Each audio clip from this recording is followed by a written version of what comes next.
जय हिंद। देखिए, डीआरडीओ द्वारा विकसित तपस ड्रोन के बारे में समझते हैं। ये पहले सर्वेलांस ड्रोन था, अब इसे हमला करने के लिए तैयार कर दिया गया है। ये अभी बेंगलोर में हो रहे एयर शो का ऊपर से एरियल सर्वेलांस किया है। इसका नाम तपस है। तपस का फुल फॉर्म होता है tactical airborne platform for aerial surveillance. तो टैक्टिकल का मतलब होता है कि बहुत ज्यादा दूरी नहीं, कम दूरी तक के लिए ये होता है। छोटे हमले को अक्सर लोग टैक्टिकल के नाम से हम लोग इसे जानते हैं। इसकी विशेषताओं के बारे में समझते हैं। ये एक्चुअल एक सर्वेलांस ड्रोन के रूप में इसे विकसित किया गया था, लेकिन अब इसे आर्मर ड्रोन के तौर पे तब्दील कर दिया गया। अमेरिका भी प्रेडिटर जो ड्रोन बनाया था वो पहले सर्वेलांस के लिए बनाया था, निगरानी के लिए। अब उसको क्या कर दिया, उसमें मिसाइल वगैरह लगा के हार्ड पॉइंट जोड़ के उसे घातक हथियारों से लैस कर दिया। आज दुनिया में सबसे ज्यादा तबाही वही मचा रहा है। तो ये जो हम लोग का तपस ड्रोन है, रुस्तम 2 का ये एडवांस वर्जन है, तो ये अब हमला करने के लिए भी तैयार रहेगा। इसे डीआरडीओ ने विकसित किया और बनाने की जिम्मेदारी एचएएल हिंदुस्तान एरोनॉटिक्स लिमिटेड को दे दिया। वो अपनी प्रोडक्शन फैसिलिटीज में इसका विकास करेगी और तेजी से इसे आगे बढ़ाएगी। इसके नंबर मतलब आर्मी, एयरफोर्स, नेवी सबके लिए इसका प्रोडक्शन को आगे बढ़ाया गया। लगभग 76-74 के आसपास में इसका नंबर को अभी मांगा गया है, हालांकि और इसके नंबर्स को बढ़ाया जाएगा। शुरुआती परीक्षण इसका कर्नाटक में हुआ था। कर्नाटक के शुरुआत में इसका कोलार में परीक्षण हुआ। दूसरा परीक्षण जो पूरा बढ़िया से ट्रायल किया गया वो चित्रदुर्ग में। ये अक्सर क्वेश्चन पूछेगा, चित्रदुर्ग कहाँ है? कर्नाटक में। हालांकि पहले भी मिसाइलों के परीक्षण के लिए हमारे पास उड़ीसा का व्हीलर द्वीप, जिसका नाम ये कलाम द्वीप हो गया, उसके ऊपर है चांदीपुर और यहाँ पोखरन। ये 4 जगह याद रखिएगा, मिसाइलों के परीक्षण के लिए यह जगह है। इसके बारे में अब समझते हैं। देखिए, इसकी लंबाई जो है वो 31 फीट है। इसकी लंबाई को 31 फीट रखा गया है, जबकि इसके डैनों की चौड़ाई को 67 फीट रखा गया है। यानी इसका डैना जो है विंग स्पैन ज्यादा है। जितना ज्यादा विंग स्पैन रहेगा वो हवा में उतना ज्यादा स्टेबल रहेगा। वो कोई भी चीज स्टेबिलिटी उसकी बढ़ जाती है। इसमें टर्बोप्रॉप टाइप के इंजन लगे गए हैं, जिसके फैन बाहर होते हैं। टर्बोप्रॉप इंजन के फैन क्या होगा? बाहर रहेंगे। इसमें 3 ब्लेड दिए गए हैं घूमने के लिए, जबकि तुर्की का जो TB2 ड्रोन था उसमें 2 ही विंग्स थे, 2 ही फैन है घूमने के लिए। इसमें 3 फैन है। जो तुर्की ने पूरी दुनिया में हल्ला कर दिया कि उसी का ड्रोन सबसे बढ़िया है, उसका जो ड्रोन है उसमें 2 ही विंग लगे हुए हैं। हम लोग का जो ड्रोन है उसका जो इंजन है वो ज्यादा पावरफुल है। वो 3 टर्बो ब्लेड है, उसमें 130 किलोवाट ये जनरेट करेगा, इतना इसका पावर है। जबकि तुर्की का जो TB2 ड्रोन था वो 75 किलोवाट ही जनरेट करता था। ये तुर्की का यही ड्रोन है जो अजरबैजान की लड़ाई में पूरी तरह से तख्ता पलट कर दिया था, या ये यूक्रेन की सेना का पूरा मदद किया था, यही TB2 ड्रोन। इस ड्रोन की जो सर्विस सीलिंग है, जब ऊंचाई होती है उसे सर्विस सीलिंग टेक्निकल भाषा में बोला जाता है, 35,000 फीट है।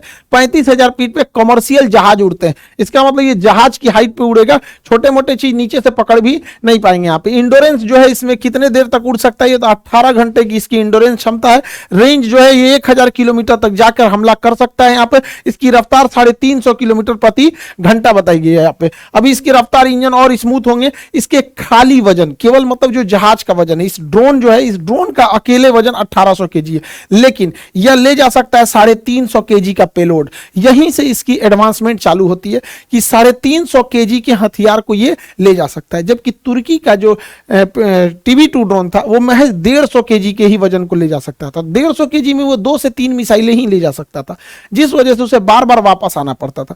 दूसरा, ये एक राफेल में मतलब 50 राफेल खरीद, इसको एक राफेल में ये 50 ठो आ जाएगा। और तगड़ा, इतना खतरनाक, जिसका कोई अभी रेट डिस्क्लोज नहीं होता है ये डिफेंस के चीजों की, इसलिए हम लोग इसका अंदाजा लगा सकते हैं, लेकिन ये बहुत सस्ता होता है। इसका रेट अभी किसी को एक्चुअल नहीं पता होता। तो 350 केजी का ये हथियार ले जा सकता है, TB2 ड्रोन से ज्यादा ले जा सकता है। हालांकि तुर्की भी अपने ड्रोन्स को एडवांस कर रहा है। इन ड्रोनों में हार्ड पॉइंट लगाए जाएंगे, 4 हार्ड पॉइंट्स लगाए जाएंगे, 2 इस विंग्स पे, 2 इस विंग्स पे। हार्ड पॉइंट उसे कहते हैं जहां पर हम हथियारों को अटैच कर सकते हैं। तो इसमें 4 हार्ड पॉइंट लगा दिए जाएंगे जहां से हम हथियारों को अटैच कर सके और फिर उससे हम लोग फायर कर सकते हैं। ये ड्रोन ज्यादातर काम आते हैं टैंक्स वगैरह को उड़ाने के लिए यहाँ पे। और हम लोगों ने टैंक को उड़ाने के लिए पहले से ही ऑलरेडी मिसाइल डेवलप कर लिया है, Helina missile. Helina missile tanks के लिए एकदम घातक साबित होती है। अब हेलिना मिसाइल अकेले का वजन 50 केजी है। एक हेलिना मिसाइल का वजन 50 केजी है। तो अगर हम 7 ठो हेलिना मिसाइल लाद देते हैं तो 350 केजी टोटल वेट हो जाता है। और आपको पता है कि इसकी क्षमता ही जो है वो 350 केजी उठाने की है। यानी हम लोग एक साथ 7 हेलिना मिसाइल छोड़ सकते हैं, यानी वो करोड़ों का टैंक भेजो, हम यहां से ड्रोन भेजते रहेंगे। युद्ध नीतियां बदल चुकी हैं। यूक्रेन की लड़ाई और आर्मेनिया और अजरबैजान की लड़ाई ने यह साबित कर दिया कि अब जिनके पास ड्रोन टेक्नोलॉजी बेहतरीन है वही आगे निकलेगा। अब देखिए, ईरान जैसा छोटा देश जो डिफेंस के मामले में आत्मनिर्भर नहीं था, वह छोटा देश ईरान भी रूस को ड्रोन दे रहा है कि हमारे ड्रोन से आप यूक्रेन में मारिए। तुर्की जो भी हथियार के निर्यात में उतना नहीं प्रसिद्ध था, लेकिन उसने भी यूक्रेन को दिया मारने के लिए, और ये ड्रोन तख्ता पलट कर दिए, पूरी तरह से माहौल बदल दिए। ये ड्रोन बहुत सस्ते होते हैं, मेन लड़ाई इसी चीज की, बहुत सस्ते होते हैं। यहाँ पर ड्रोन में कोई पायलट नहीं बैठता, इसलिए ह्यूमन कैजुअलिटी का कोई बात नहीं होता है। तो ये आर्मर ड्रोन अब हो जाएगा, ये टीवी-2 ड्रोन, और 7 मिसाइलों को ले जा सकता है। और टैंक का हाल ये हो जाता है, देख सकते हैं यहाँ पर। इसमें अलग तरह का नेविगेशन सिस्टम जोड़ा गया है। दुनिया के जितने ड्रोन हैं, मतलब ज्यादातर ड्रोन, जैसे टीवी-2 ड्रोन हो गया और ईरान का ड्रोन हो गया, ये जीपीएस का प्रयोग करते हैं, और जीपीएस की कंट्रोलिंग अमेरिका के पास है। तो हम अपना आंख अमेरिका को नहीं दे सकते हैं। तो भारत ऐसा है कि क्योंकि हमारे पास इसरो ने गगन सैटेलाइट सिस्टम छोड़ दिया, तो ये उस ड्रोन को रास्ता दिखाने का काम गगन करेगा। और गगन ऑलरेडी ट्रस्टेड है, हमारी नेवी यूज करती है, एयरफोर्स पहले से यूज कर रही है, जहाज हमारे इंडिया में जितने उड़ते हैं वो गगन को यूज करते हैं, जितने भी ट्रेन्स वगैरह का एग्जैक्ट लोकेशन के लिए भी हम लोग गगन का ही प्रयोग करते हैं। तो ये गगन सैटेलाइट हम लोग का है, तो हमारे इसके ऊपर कंट्रोल है, इससे इसका प्रयोग करना ज्यादा सही है। और ये पूरी तरह से भारत की निगरानी देता है। तो अब हम लोग कहीं पे भी हमला करने के लिए जीपीएस पे डिपेंडेंट नहीं है, ये पूरी तरह से गगन ड्रोन सिस्टम से ऊपर का इसका एंटीना सिग्नल ले लेगा और कहां क्या चीज हो रहा है सब कुछ पता कर लेगा। इवन कि ये आपस में लिंक भी होते हैं। अगर कोई कमर्शियल जहाज जा रहा है, इसको कुछ दिखाई दिया तो ये गगन को बता देगा, वो बता देगा ड्रोन को यहाँ पे। तो इन आपस में इंटरचेंज होने से रियल टाइम डाटा इजी पता चल जाएगा, कहां हमला करना है कहां नहीं। अब जीपीएस में कोई डाटा मिल रहा है वो देर से मिलेगा। जैसे अगर किसी को बता दिया कि लखनऊ के ऊपर से एक जहाज जा रहा है, आधा घंटा बाद हम ये सूचना देंगे कि लखनऊ से जहाज जा रहा है, तो जहाज पता नहीं कहां जा चुका रहेगा आधा घंटा में। तो हमें जो भी जानकारी चाहिए रियल टाइम पे, अभी वो जहाज पिन पॉइंट कहां है।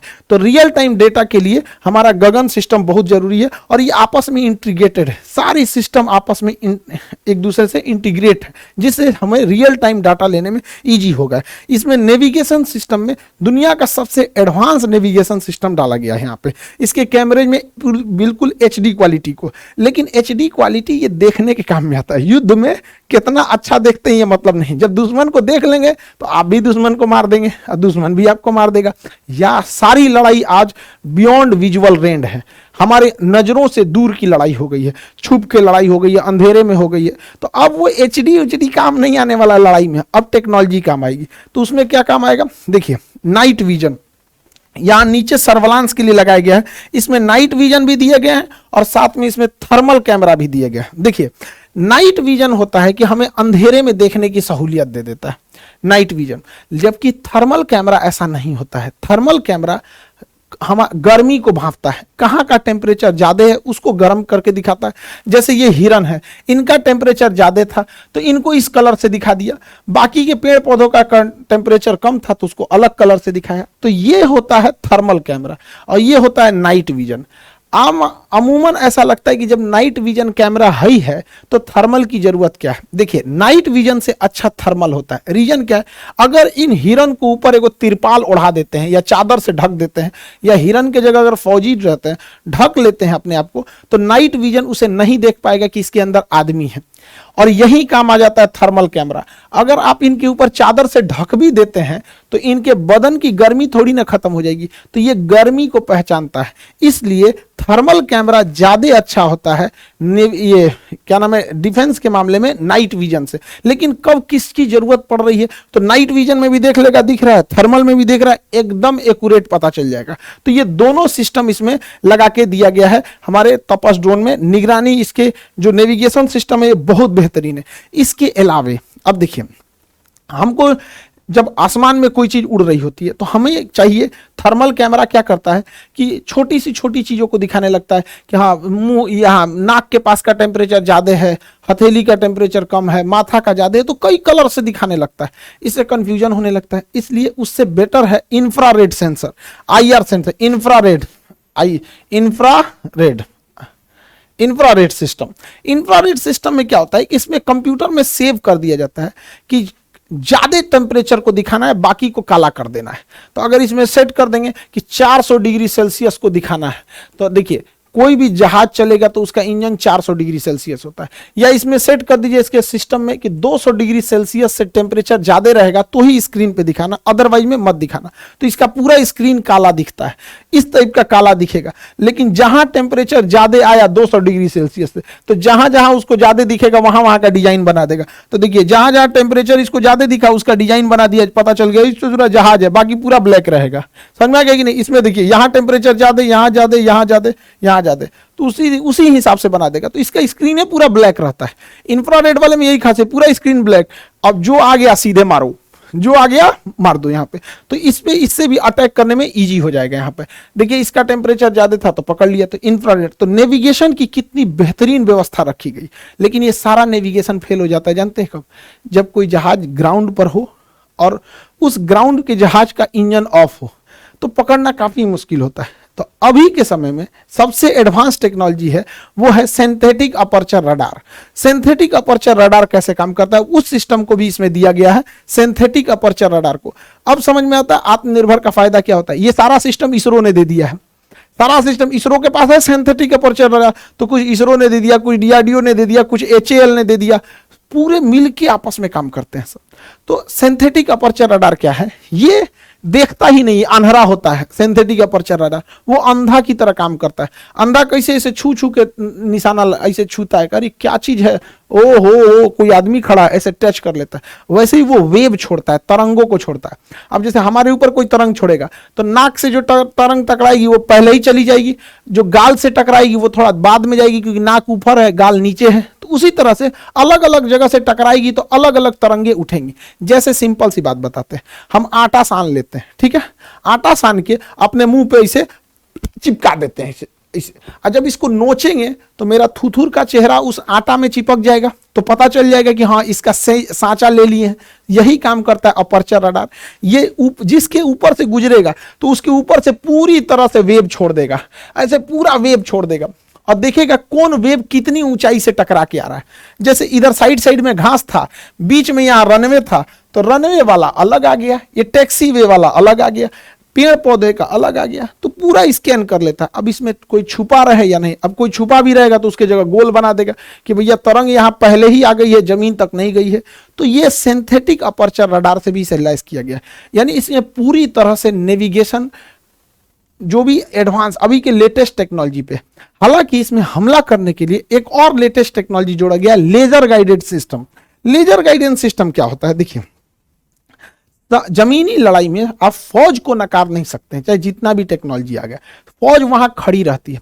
कई बार फौज को दिख जाता है कि वहां दुश्मन का तोप है, वहां दुश्मन का टैंक है, वहां दुश्मन का बस जा रहा है, ट्रक जा रहा है, तो वो फोन करेंगे, अरे दुश्मन का ट्रक उधर गया है, आओ आओ आओ आओ।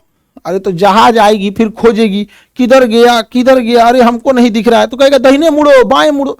अरे वो जहाज से कैसे देख पाएगा दाहिने मुड़ो कि बाएं मुड़ो? जहाज से दिखेगा तो कोई चीज में उठपटांग दिखता है, समझ में नहीं आएगा। तो यही काम आता है लेजर। जैसे देखिए यहां एक आदमी लेजर मशीन लेके खड़ा रहेगा, इस साइड में लेजर मशीन लेके खड़ा हो जाएगा। ये लेजर मशीन से दुश्मन के टैंक के ऊपर वो लेजर लाइट चलाएगा। अब लेजर लाइट दिन में किसी को दिखा दीजिएगा तो उसको क्या समझ में आएगा? तो इस बेचारे टैंक को कुछ पता ही नहीं है, दुश्मन का ये टैंक है, इसको कुछ पता ही नहीं है कि इसके ऊपर किसी ने निशाना भी लगाया है। एक्चुअल में इस पे तो निशाना ही नहीं लगाया है, उसने तो इस टैंक के ऊपर केवल एक रोशनी छोड़ी है, लेजर की रोशनी।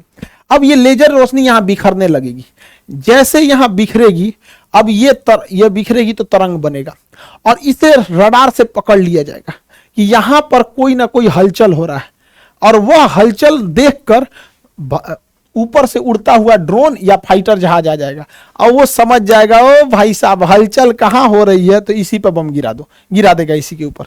देखिए इसने मारा नहीं, इसने केवल निशाना लगा दिया इस पर।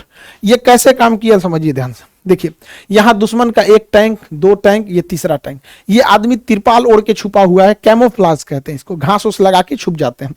और यहां से लेजर बीम छोड़ रहा है इसके ऊपर। जैसे लेजर बीम इसके ऊपर छोड़ेगा तो ये लेजर बीम जाने के बाद यहां से स्कैटर्ड होकर बिखर जाएगी, जिससे यहां पर बिखरेगी तो मशीनें उन तरंगों को पकड़ लेगी। रडार इन बिखरे हुए तरंगों को पकड़ लेगा। रडार जैसे इस बिखरे हुए तरंगों को पकड़ेगा तो हमारा ड्रोन या हेलीकॉप्टर या फिर फाइटर जहाज इस डायरेक्शन में चल देंगे कि ओ ससुरा यहीं मारो बम धड़ाम से। अब ये ड्रोन लेके पहुंच गया और नीचे से मार दिया मिसाइल, और मिसाइल जाके सीधे हिट कर देगी। इसने एक भी गोली नहीं चलाया, लेकिन इसने सारा कांड करके रख दिया। इसे कहते हैं लेजर डेजिग्नेटर। यही डिसाइड करता है कि लेजर कहां जाएगा। इसको क्या पता चलेगा? अच्छा, हमारे ही ऊपर कोई लेजर लाइट इसे थोड़ा सा जला देगा तो क्या पता चलेगा? कुछ नहीं पता चलेगा। लेकिन वो बिखरेगा तो रडार छोटे से छोटे चीजों को पकड़ लेता है, जिस वजह से वहां पे आके हमला किया जा सकता है। तो ये अभी की सबसे खतरनाक टेक्नोलॉजी है। देखिए यहां पर इसने यहां से लेजर लाइट इसको दिखाया, ये बेचारा चुपचाप जा रहा है, कह रहा है चलो जी जाइए रहे हैं, हम भी चलते हैं, तुम भी चलो। ए ससुरा तूने आ गया, ऊपर से आगे आओ, क्योंकि इसकी लेजर जहां पे निशाना लगा रही होती है ये तुरंत जानकारी सैटेलाइट को दे देती है, सैटेलाइट जहाज को दे देती है और जहाज आके इसको मार देता है। तो आज का जो सिनेरियो है लड़ाई का वो कंप्लीटली चेंज हो चुका है। तो तपस ड्रोन अब सर्विलांस नहीं रह गया, बल्कि अब यह हमला करने के लिए तैयार हो गया है। डिफेंस के सेक्टर में जो भी चीजें नहीं होती उसको याद रखते रहिएगा, क्योंकि अब साइंस एंड टेक्नोलॉजी के सेक्टर में क्वेश्चन पूछने का दायरा बढ़ते गया है। बीपीएससी का एग्जाम हो गया, मेंस के क्लास चालू भी हो गए हैं, 16 तारीख से मेंस स्टार्ट हो गया। ऑफलाइन में हम लोग लिमिटेड ही लड़कों का एडमिशन ले सकते हैं, क्योंकि ऑफलाइन में अब जगह नहीं बचा। ऑफलाइन का हमारे पास भी एक लिमिटेशन है बाबू, समझिए कि हम कितने लोगों को ले सकते हैं। कुछ को ले सकते हैं एडमिशन, बाकी लोगों को हम ऑनलाइन ही पढ़ा सकते हैं। तो कोशिश करेंगे लोग ऑनलाइन ही ले लें। बीपीएससी के जितने लड़के लगते हैं अब पूरी तरह से डेडिकेटेड होकर आप जुट जाना है मेंस पर। और मेंस में जो 300 नंबर का निबंध है वो पूरा प्रॉपर क्लास होगा। आपको धर्मेंद्र सर पूरा क्लास लेंगे निबंध का, और वो क्लास आपको प्रॉपर 2 महीने से 3 महीने के टाइम में लगेगा उसको कंप्लीट करने में। फिर आपको मेंटरशिप में दिया जाएगा, आप हमारे ही गाइडेंस में पढ़ सकते हैं, ऐसे नहीं कि रैंडमली जैसे भी पढ़ना होगा वैसे पढ़ेंगे। तो ये तो बीपीएससी का हो गया। बीपीएससी में हम लोग ऑफलाइन में लगभग एडमिशन क्लोज है, क्योंकि जगह नहीं है, तो ऑनलाइन ट्राई करेंगे लोग, ठीक है। बाकी जो पटना में रहते हैं उन लोग के लिए, गांव वाले लड़के ऑनलाइन ऑफलाइन आप जैसे पढ़ने वालों का कहीं से भी रिजल्ट हो जाता है। एमपीपीसीएस वाले लड़के, मध्य प्रदेश एमपीपीएससी, आप लोग के लिए भी अब बहुत गुड न्यूज है। आप लोग भी अपना अपना आके एप्लीकेशन पे अपना बैचेज ले सकते हैं। प्रीलिम्स के लिए, मेंस के लिए दोनों बैच अवेलेबल है। मध्य प्रदेश पीसीएस वाले एप्लीकेशन में जाइए, वहां देखिए बिल्कुल नॉमिनल फी में सबसे बेस्ट टीचर के साथ आप पढ़ेंगे मध्य प्रदेश पीसीएस। और हर जगह ये साइंस एंड टेक का क्वेश्चन आते रहता है, इसलिए आप चाहे यूपीएससी हो या स्टेट पीसीएस हो, अब सब भी जगह अब आपको एकदम डिटेल से पढ़ना है। आई होप आप इस टॉपिक को समझे होंगे। मिलेंगे नेक्स्ट क्लास में। जय हिंद।